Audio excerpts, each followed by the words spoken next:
இன்றைக்கு அவங்க இருக்கக்கூடிய இடத்தை தான் நீங்க பாக்குறீங்க. காசாவில இருந்து கிட்டத்தட்ட 40 நாட்டிக்கல் மைல் தூரத்தில் அவங்க நிக்கிறதாக சொல்லப்படுகிறது. எனவே அமெரிக்கா செய்யக்கூடிய வேலை என்னன்னு கேட்டா இந்த விவகாரத்தில் நீங்க கை வச்சிட கூடாது. இதை பத்தி மட்டும் வேணும்னா பேசுவோம். எத்தனை லாரி உள்ள வரணும், எவ்வளவு மருந்து உள்ள வரணும், எவ்வளவு உணவு உள்ள வரணும், இதை பேசுவோம். அதை தவிர்த்துட்டு ஆட்சி செய்யணும் யாருன்னா பாலஸ்தீன விடுதலை அமைப்பு வரக்கூடாது, அல்லது ஆயுதங்களை நீங்க கீழே வச்சிடணும், நாங்க சொல்றதை நீங்க கேட்கணும் என்கிற விதமாகத்தான் அவர்களுடைய அந்த சட்டப்பை வச்சிருக்கிறாங்க. மிக தெளிவாக தெரியக்கூடிய நிலையில இன்றைக்கு அமெரிக்க அதிபர் டொனால்ட் ட்ரம்ப் ஒரு முக்கியமான ஆவணத்தில் கையெழுத்திட்டு இருக்கிறார் என்கிற செய்திகள் வெளியாகி இருக்கிறது. அது என்ன ஆவணம்னா நமக்கு தெரியும்.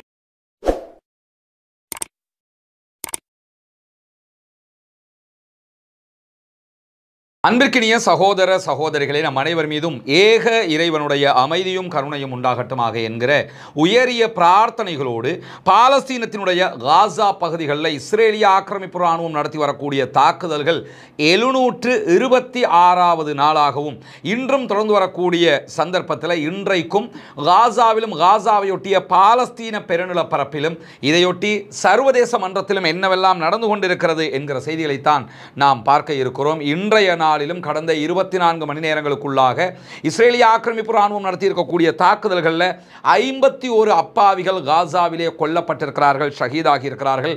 180 பேர் படுகாயம் அடைந்திருக்கிறார்கள் என்கிற செய்திகள் வெளியாகி இருக்கிறது. தொடர்ந்தும் இஸ்ரேலிய ஆக்கிரமிப்பு இராணுவம் காசா மேல வான்வழி தாக்குதல்களை உச்சமாக நடத்தி வருகிறார். அதே நேரம் இஸ்ரேலிய ஆக்கிரமிப்பு இராணுவத்திற்கு எதிரான பாலஸ்தீன விடுதலை இராணுவத்தினுடைய தாக்குதல்களும் உச்சமாக தொடர்ந்து வருகிறது. இன்றைக்கும் 2 முக்கியமான தாக்குதல்களை அவர்கள் நடத்தியிருக்கிறார்கள். அந்த தாக்குதல்கள் என்ன என்பதை பற்றி பார்ப்பதற்கு முன்பதாக நமக்கெல்லாம் தெரியும், பாலஸ்தீனத்திற்கு நாங்கள் சமாதானத்தை கொண்டு வரப் போகிறோம் என்கிற பெயரில் அரபு நாடுகளோடு ஒரு பேச்சுவார்த்தையை நடத்தி காசாவுக்கான தீர்வு திட்டம் இதுதான் என்கிற ஒரு முடிவை எடுத்துவிட்டு அதனையே பெஞ்சமின் நெதன்யாகு இஸ்ரேலிய பிரதமரிடத்தில் அமெரிக்க அதிபர் கொடுத்து மொத்தமாக அதை மாற்றம் செய்து இஸ்ரேலுக்கு ஃபேவராக, இஸ்ரேலுக்கு மாத்திரமே நன்மை பயக்கும் விதமாக ஒரு திட்டத்தை முன்வைத்திருக்கிறார். சர்வதேச அளவில் தற்போது இந்த திட்டம் மிகவும் கேள்விக்குட்படுத்தக்கூடிய ஒரு திட்டமாக மாறி இருக்கக்கூடிய சூழல்ல அமெரிக்க அதிகாரிகள் ட்ரம்பினுடைய இந்த திட்டத்தில்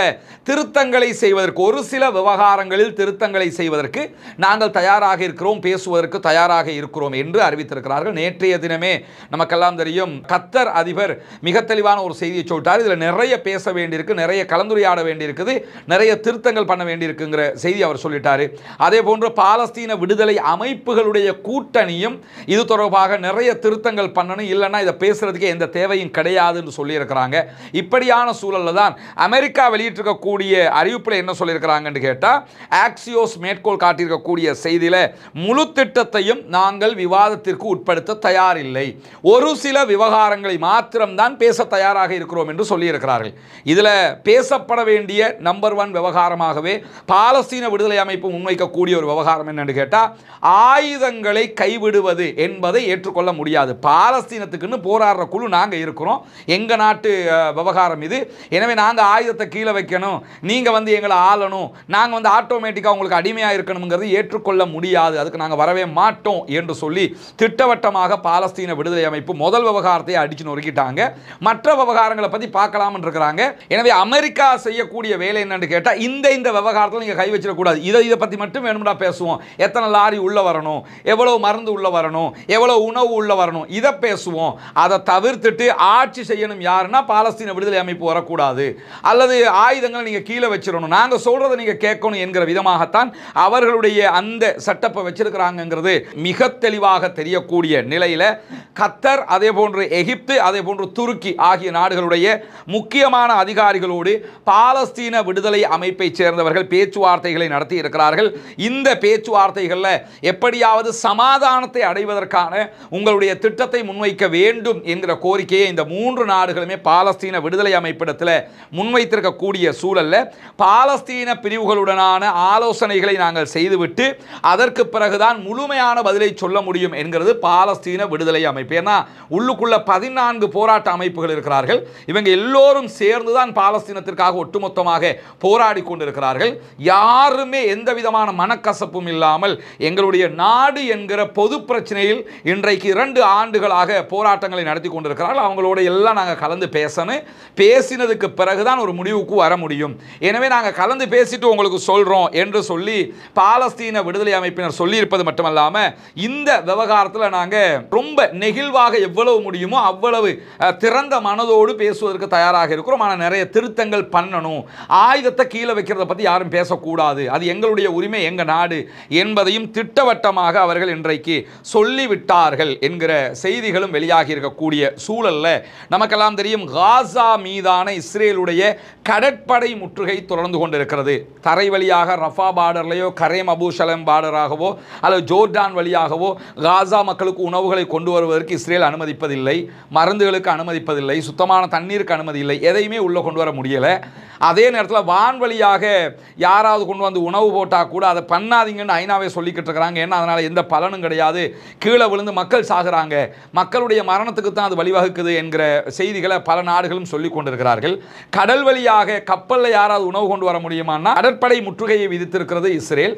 எனவே கடல் வழியாகவும் உள்ள வர முடியாமல் இருக்கிற காரணத்தினால கடற்படை முற்றுகையை உடைப்பதற்காக சர்வதேச கடல் பரப்பில் ஃப்ரீடம் ஃப்ளோட்டிலா என்கிற கூட்டணி நிறைய கப்பல்களோடு உணவுகளையும் மருந்துகளையும் எடுத்துக்கொண்டு ஒரு சைக்கிணைக்காக காசாவை நோக்கி வந்து கொண்டு இருக்கிறார்கள். ஒரு அடையாள நிமித்தமாகத்தான் வர்றாங்க. அவங்க கொண்டு வர்ற உணவுகளால் காசாவில் இருக்கக்கூடிய மக்களுக்கு ஒரு 2% கூட அதை தீர்வு கிடைத்து விடாது, உணவுடைய தேவை தீர்ந்து விடாது. ஆனாலும் ஒரு முறை நாங்கள் உடைச்சிட்டோம்னா மற்றவங்க எல்லாருமே கொண்டு வந்து உணவுகளை கொடுக்கலாம் என்பதற்காகத்தான் இந்த முயற்சி அவங்க பண்ணுறாங்க. தற்போதும் அவர்கள் காசாவை நோக்கி வந்து கொண்டிருக்கிறாங்க. இன்றைக்கு அவங்க இருக்கக்கூடிய இடத்தை தான் நீங்கள் பார்க்குறீங்க. காசாவிலிருந்து கிட்டத்தட்ட 40 நாட்டிக்கல் மைல் தூரத்தில் அவங்க நிற்கிறதாக சொல்லப்படுகிறது. ஃப்ரீடம் ஃப்ளோட்டிலாவினுடைய இணையதளத்தில் இதை ட்ராக் பண்ண முடியும், கப்பல்கள் வரக்கூடிய பாதைகள் எங்கெங்கே நிற்கிறாங்க, எந்த இடத்துல நிற்கிறாங்கன்னு சொல்லி. இப்படி அவர்கள் காசாவை நோக்கி நெருங்கி வந்து கொண்டிருக்கக்கூடிய சூழலில் இன்றைக்கு ஃப்ரீடம் ஃப்ளோட்டிலாவினுடைய கப்பல்கள் மீது நிறைய தாக்குதல்களை இஸ்ரேலிய ஆக்கிரமிப்பு ராணுவம் நடத்தி இருக்கிறது. குறிப்பாக 20க்கும் மேற்பட்ட ட்ரோன் தாக்குதல்கள் நடத்தப்பட்டிருக்கிறது. ஃப்ரீடம் ஃப்ளோட்டிலாவில் வரக்கூடிய கப்பல்களை ட்ரோனை விட்டு கண்காணிக்கிறாங்க, ஒரு விதமான திரவத்தை மயக்கத்தை உண்டாக்குற திரவங்களை தெளிக்கிறாங்க. இப்படி தொடர்ந்து தொல்லைகளை கொடுத்து கொண்டிருக்கக்கூடிய சூழலில் ஃப்ரீடம் ஃப்ளோட்டிலா கூட்டணியில் வந்து கொண்டிருக்கக்கூடிய கப்பல்களில் வரக்கூடியவர்களுடைய மொபைலை ட்ராக் பண்ணி கப்பல்கள் இருட்டில் பயணிக்கும் போது இந்த கப்பல்களுக்கு அருகில் சென்று த்ரெட்டன் பண்ணுறாங்க. இருட்டுக்குள்ள போய், ஏன்னா வெளிச்சத்தில் போனால் அடையாளம் கண்டு இவங்க தான் சொல்லி பப்ளிக் படுத்தி பொதுமக்களுக்கு உலகத்துக்கு காட்டிடுவாங்கிறதுனால இருட்டில் கடலில் இஸ்ரேலிய கடற்படை சென்று அவர்களை மிரட்டுகிறது என்கிற செய்திகள் எல்லாம் வெளியாகி கொண்டிருக்கு. நீங்கள் ஃப்ரீடம் ஃப்ளோட்டிலாவினுடைய இணையதளத்தில் போய் இருட்டில் என்ன நடக்கிறது என்பதை கூட வீடியோவாக அவங்க காட்டிக்கிட்டு இருக்கிறாங்க, பார்க்க முடியும். இந்த சூழலில் தான் அவர்கள் நாங்கள் தொடர்ந்து காசாவை நோக்கி நகர்ந்து கொண்டே இருக்கிறோம் என்று சொல்கிறார்கள். இவர்களை கைது செய்வதற்காகவும் இவருடைய கப்பல்களை எடுத்துக்கொண்டு செல்வதற்காகவும் இஸ்ரேலிய கடற்படையைச் சேர்ந்தவர்கள் பெரிய ஆட்களை கைது செய்துவிட்டு செல்வதற்கு தேவையான கடற்படை கப்பல்களோடு தயாராக இருக்கிறார்கள் என்கிற செய்திகளையும் வெளியிட்டிருக்கக்கூடிய சூழலில் தான் இந்த தாக்குதல்களுக்கு மத்தியிலும் ஃப்ரீடம் ஃப்ளோட்டிலாவினுடைய கப்பல்கள் காசாவை நோக்கி நகர்ந்து கொண்டே இருக்கக்கூடிய சூழலில் அங்கே கையில் வச்சிருக்கிற செல்போன், அவர்கள் கொண்டு போயிருக்கக்கூடிய தொடர்பு சாதனங்களை எல்லாம் கடலில் வீசி இருக்கிறாங்க என்கிற செய்திகள் இன்றைக்கு வெளியாகி இருக்கு. ஃப்ரீடம் ஃப்ளோட்டிலாவில் இருக்கக்கூடிய அல் ஜசீராவினுடைய பத்திரிகையாளர் சொல்லும் போது என்ன சொல்றாருன்னா, கூட வந்தவங்க அவங்க கொண்டு வந்த செல்போன்கள் எல்லாத்தையுமே கடலில் வீசினாங்க. ஏன் வீசினாங்கன்னா அந்த செல்போனை ட்ராக் பண்ணுறாங்க, ட்ராக் பண்ணி தான் கப்பலுக்கு ட்ரோன் அனுப்புகிறாங்க, இந்த மாதிரி வேலையெல்லாம் செய்கிறாங்க. அதனால் ட்ராக் பண்ணக்கூடாது என்பதற்காகவே செல்போனை எல்லாம் கடலில் வீசுகிறாங்க என்று சொல்லிவிட்டு இன்றைக்கு இத்தாலிய தொழிற்சங்கமாக இருக்கக்கூடிய, இத்தாலியில் இருக்கிற மிக பிரம்மாண்டமான தொழிற்சங்கமாக இருக்கக்கூடிய CGIL ஒரு முக்கியமான அறிவிப்பை விடுத்திருக்கிறது. ஃப்ரீடம் ஃப்ளோட்டிலாவில் போகக்கூடிய கப்பல்களுக்கு இஸ்ரேல் தாக்குதல்களை நடத்தினால் கண்டிப்பாக இஸ்ரேலுக்கு எதிராக நாங்கள் வேலை நிறுத்தத்தில் ஈடுபடுவோம். அதாவது இத்தாலியினுடைய ஹார்பர்களில், போர்ட்டுகளில் நாங்கள் வேலை செய்ய மாட்டோம் என்று சொல்லி வேலை நிறுத்தத்தில் ஈடுபடுவோம் என்கிற செய்திகளையும் இன்றைக்கு இத்தாலியினுடைய தொழிற்சங்கங்கள் வெளியிட்டிருக்கக்கூடிய செய்தியில் நம்ம பார்க்க முடியும். எனவே ஒட்டுமொத்தமாக ஃப்ரீடம் ஃப்ளோட்டிலா கூட்டணியினுடைய கப்பல்கள் இன்ஷா அல்லாஹ் நாளை இரவுக்குள் காசா பகுதிகளை நெருங்கும். அதை மொத்தமாக நெருங்க விடுவார்களா அல்லது மொத்தமாக கைது செய்து விடுவார்களா என்பதை இன்ஷா அல்லாஹ் நாளை பார்க்க முடியும். இப்படியான என்ன சம்பவம் நடைபெற்றாலும் அது ஒரு தனி வீடியோவாக கண்டிப்பாக நம்ம உடனே உங்களுக்கு கொண்டு வந்து தந்துடுவோம். வெயிட் பண்ணுங்க. ஃப்ரீடம் ஃப்ளோட்டிலாவில் பயணிக்கக்கூடிய மக்களுக்காக பிரார்த்தனை செய்யுங்க. காசா மக்களுக்கு அவர்கள் உயிரை பணயம் வைத்து அவர்கள் சுதந்திரமாக சுயாதீனமாக ஆயுதங்கள் தரிக்காமல் சிவிலியன்களாக காசாவை நோக்கி சென்று கொண்டிருக்கிறார்கள் என்பதுதான் யதார்த்தமாக இருக்கக்கூடிய சூழல்ல இன்றைக்கும் ஏடன் வளைகுடா பகுதிகளில் இஸ்ரேலுக்கு ஆதரவான ஒரு பிரம்மாண்டமான கப்பலை அன்சாருல்லா என்று சொல்லக்கூடிய ஹூத்திகளுடைய படைப்பிரிவு தாக்குதல் நடத்தி மூழ்கடித்து கொண்டிருப்பதான செய்திகள் வெளியாகி கொண்டிருக்கிறது. மினர்வே கெட் என்கிற ஒரு கப்பல், இந்த கப்பல் மீது நடத்தப்பட்ட தாக்குதல்களில் கப்பல் தீப்பிடித்து மூழ்கி கொண்டிருக்கிறது என்கிற செய்திகள் வெளியாகி இருக்கிறது. பாலஸ்தீனத்திற்கு ஆதரவாக தொடர்ந்து ரெட்சியில் செங்கடலில் வரக்கூடிய கப்பல்கள் மீது இவங்க தாக்குதல்களை நடத்தி கொண்டிருக்கிறார்கள். பாலஸ்தீனத்தில் தாக்குதல்களை இஸ்ரேல் நிறுத்துகிற வரைக்கும் இஸ்ரேலுடைய கப்பல்கள், இஸ்ரேலுக்கு ஆதரவான கப்பல்கள் மீது நாங்கள் தாக்குதல் தொடர்ந்து நடத்துவோம் என்பதுதான் அவர்களுடைய தெளிவான அறிவிப்பாக இருக்கிறது. அவங்க மேலே இஸ்ரேல் நிறைய தாக்குதல்கள் நடத்தினாலும் யமனில் போய் அதை மீறி பாலஸ்தீனத்திற்கு ஆதரவாக தொடர்ந்தும் அவர்கள் களத்திலே நிற்கிறார்கள் என்கிற செய்திகளும் வெளியாகி கொண்டிருக்கக்கூடிய சூழல்ல இன்றைய தினமும் கிட்டத்தட்ட 400 பேர் இஸ்ரேலுடைய போலீஸ் பாதுகாப்போடு புனிதமிக்க மஸ்ஜிதுல் அக்ஸாவுக்குள் நுழைந்து இஸ்லாமியர்கள் தொழுகை நடத்தக்கூடிய பகுதிகளில் தாக்குதல்களை நடத்தி இருக்கிறார்கள். அந்த பகுதிகளில் ரொம்ப மோசமான நடவடிக்கைகளில் ஈடுபட்டிருக்கிறார்கள் என்கிற செய்திகளையும் அல் ஜசீரா இன்றைக்கு வெளியிட்டிருக்கிறது. போலீஸ் பாதுகாப்போடு புனிதமிக்க மஸ்ஜிதுல் அக்ஸாவை சேதப்படுத்துகிற, சிதைக்கிற, அசிங்கப்படுத்துகிற காரியத்தில் ஜியோனிஸ்டுகள் ஈடுபட்டு வருகிறார்கள் என்கிற செய்திகள் வெளியாகி கொண்டிருக்கக்கூடிய நிலையில் பாலஸ்தீன விடுதலை அமைப்பை சேர்ந்தவர்கள் இன்றைக்கு மொராக் காரிடார் என்கிற பகுதிகளில் இஸ்ரேலிய ஆக்கிரமிப்பு இராணுவத்தினுடைய ஒரு படைப்பிரிவு நின்ற இடத்துக்கு மொத்தமான ஒரு மாபெரும் தாக்குதலை நடத்தியிருக்கிறார்கள். இந்த தாக்குதல்களை பாலஸ்தீன விடுதலை அமைப்பும் அதனுடைய துணை இராணுவ குழுவும் இணைந்துதான் தாக்குதலை நடத்தியிருக்கிறார்கள். இஸ்ரேலுடைய இராணுவ கட்டளை கட்டுப்பாட்டு தளத்தின் மீது தான் நிறைய குண்டு தாக்குதல்களை நடத்தியிருக்கிறார்கள். ஹெலிகாப்டர்களில் வந்து அவர்களுடைய பிணங்களையும் காயப்பட்டவர்களையும் இஸ்ரேலிய இராணுவம் எடுத்துக்கொண்டு செல்கிறது என்கிற செய்திகளையும் அவங்க இன்னைக்கு வெளியிட்டிருக்கிறாங்க. தொடர்ந்து இஸ்ரேலுக்கு எதிராக பாலஸ்தீன விடுதலை அமைப்பினர் தாக்குதல்களை நடத்தி வருகிறார்கள். குறிப்பாக இப்ப நடத்துகிற தாக்குதல்கள் எல்லாமே கெரில்லா மெத்தட் தாக்குதல்களாக இருக்கிறதுனால பாலஸ்தீன விடுதலை அமைப்பை எதிர்த்து தாக்க முடியாத ஒரு நிலைக்கு இஸ்ரேலிய ஆக்கிரமிப்பு இராணுவம் தள்ளப்பட்டிருக்கு. ஏன்னா அவங்க எப்போ வெளியே வருவாங்க, எப்போ வந்து தாக்குதல் நடத்துவாங்கிறது யாருக்கும் தெரியாது. கெரில்லா அட்டாக்னு சொல்லுவாங்க. அதுக்கு ஹிட் அண்ட் ரன் அட்டாக்காகத்தான் அவர்கள் இதை செய்து கொண்டிருக்கிறார்கள் என்கிற செய்திகளுக்கு மத்தியில் மெல்ஃபால்சிம் அதே போன்றே கஃபர்சாத் ஆகிய பகுதிகளில் இஸ்ரேலிய ஆக்கிரமிப்பு இராணுவம் தங்கி இருந்த பகுதிகளில் இன்றைக்கு பாலஸ்தீன விடுதலை அமைப்பின் துணை இராணுவ குழு பாரிய தாக்குதல் ஒன்றை நடத்தியிருக்கு. இதில் எத்தனை பேர் கொல்லப்பட்டிருக்கிறார்கள், என்ன விதமான தாக்கங்கள் நடைபெற்றிருக்கிறது என்கிற செய்திகள் இதுவரை வெளியாகவில்லை. அந்த செய்திகள் வெளியாகிற போது அதையும் உங்களுக்கு மத்தியிலே கொண்டு வந்து தர தயாராக இருக்கக்கூடிய சூழலில் இன்றைக்கு அமெரிக்க அதிபர் டொனால்ட் ட்ரம்ப் ஒரு முக்கியமான ஆவணத்தில் கையெழுத்திட்டிருக்கிறார் என்கிற செய்திகள் வெளியாகி இருக்கிறது. அது என்ன ஆவணம்னா நமக்கு தெரியும். கடந்த மாதம் இஸ்ரேலிய ஆக்கிரமிப்பு இராணுவம் கத்தர் மேலே அட்டாக் பண்ணியிருந்தாங்க. அந்த அட்டாக்கு பிறகு அரபு நாடுகள்லாம் ஒன்று சேர்ந்ததுக்கு பிறகு அரபு நாடுகள் உடனடியாக எடுத்த ஒரு முடிவு தான் தங்களுடைய நாடுகளை பாதுகாத்துக் கொள்வதற்காக அணு ஆயுதத்தினுடைய தேவை நமக்கு இருக்கிறது. எனவே நம்ம அது தொடர்பாக அடுத்த கட்டம் நகரணும் என்று அணு ஆயுத பலம் கொண்ட பாகிஸ்தானோடு அவர்கள் ஒப்பந்தங்களை இடுவதற்கு தயாராகிவிட்டார்கள். குறிப்பாக சவுதி அரேபியா யாருக்கும் தெரியாமல் உடனடியாக ஒரு எக்ரிமெண்ட்டை பண்ணியும் முடிச்சிட்டாங்க. இப்படி சவுதி அரேபியா எக்ரிமெண்ட் பண்ணி முடித்த காரணத்தினால சவுதி அரேபியாவினுடைய வழியை தொடர்ந்து மற்ற நாடுகளும் பாகிஸ்தானோடு எக்ரிமெண்ட் பாதுகாப்பு ஒப்பந்தங்களை செய்வதற்கு தலைப்படுகிற போதுதான் உடனடியாக அமெரிக்க அதிபர் டொனால்ட் ட்ரம்ப் இன்னைக்கு வெளியிட்டிருக்கக்கூடிய அறிவிப்பில் என்ன சொல்லியிருக்காங்க, ஒரு கையெழுத்து போட்டிருக்கிறாரு. இதற்கு பிறகு கத்தரை யாராவது தாக்கினா அது அமெரிக்காவை தாக்கியதற்கு சமன். நாங்கள் இனிமேல் கத்தருக்கு அவ்வளோ பெரிய ஒரு இரும்பு பாலமாக நாங்கள் நிற்போம் என்று சொல்லி மீண்டும் ஒரு முறை கத்தரை ஏமாற்றுகிற வேலையை தான் அவர் பண்ணியிருக்கிறாரு. இதே மாதிரி ஒரு ஒப்பந்தம் தான் ஆல்ரெடி இருக்குது. கத்தருக்கு நாங்கள் தாக்குதல் நடத்த விட மாட்டோம், நாங்கள் பாதுகாப்போம், கத்தரை பாதுகாப்போம், சவுதியை பாதுகாப்போம், ஜோர்டானை பாதுகாப்போம், இதெல்லாம் சொல்லிக்கிட்டு இருக்கும்போது தான் இஸ்ரேல்காரன் இந்த அட்டாக் பண்ண, அதுவும் அமெரிக்காவினுடைய துணையோடு தான் அந்த அட்டாக்கை பண்ணினா அதற்கு பிறகும் மீண்டும் நாங்கள் உங்களை பாதுகாப்போம்னு சொல்லி அவர் கையெழுத்து போட்டிருக்கிறாருன்னு இன்னைக்கு செய்திகள் வெளியாகி கொண்டிருக்கக்கூடிய நிலையை நம்ம பார்க்க முடியும். பொறுத்திருந்து பார்ப்போம் என்னவெல்லாம் நடக்கப் போகிறது என்பதை.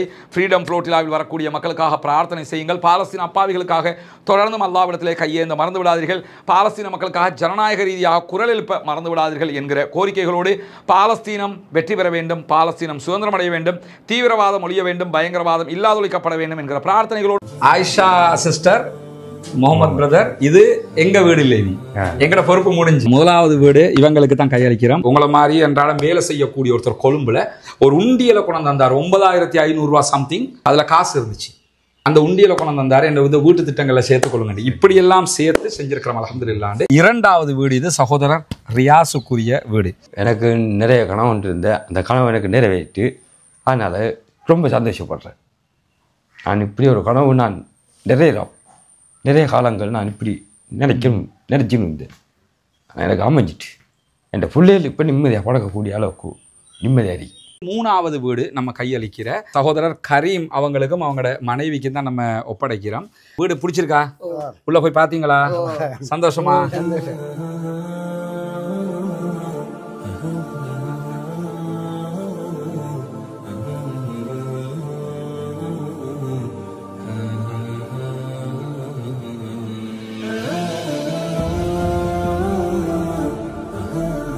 நம்ம ஒப்படைக்கிற நான்காவது வீடு சகோதரி அஸ்மியாவுக்கும் அவங்களோட கணவருக்கும் நம்ம ஒப்படைக்கிறோம். அவங்களோட கணவர் இன்னைக்கு வேலைக்கு போயிருக்கிறாங்க. துவா தான் நீங்க நிறைய செய்யணும், சரியா?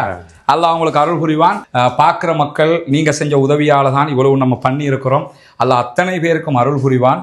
ரொம்ப ஒரு மகிழ்ச்சியான ஒரு தருணமாக இது இருக்குது. எனவே நிறைய அல்லாஹ்விடத்தில் நாங்கள் உங்களுக்காக பிரார்த்தனை பண்ணுறோம். இன்னும் ஒரு 9 வீடு கட்டணும் இன்ஷா அல்லாஹ். அல்லாஹ் அதுக்கும் அருள் புரியணும்னு சொல்லி துவா கேளுங்க. அதே மாதிரி ஒரு உம்மா, ஒரு விதவத்தாய், அவங்க எனக்கு 5000 ரூபா காசு அனுப்பிட்டு என் மொபைலில் இருக்குது, எனக்கு கையால் எழுதி ஃபோட்டோ பிடிச்சி அனுப்பியிருக்கிறாங்க. இந்த காசை மகன் சேர்த்துக்கொள்ளுங்க அப்படின்ட்டு.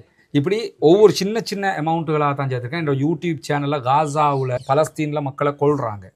அந்த செய்திகளை நம்ம அங்கே என்ன நடக்குதுன்றதை சொல்கிறோம். அதை பார்க்குற மக்கள் தான் அதில் நம்ம சொல்கிற இந்த தகவலையும் சேர்த்து இந்த உதவிகளை செய்கிறாங்க. அந்த அடிப்படையில் தான் இதெல்லாம் நம்ம செஞ்சுருக்கிறோம்.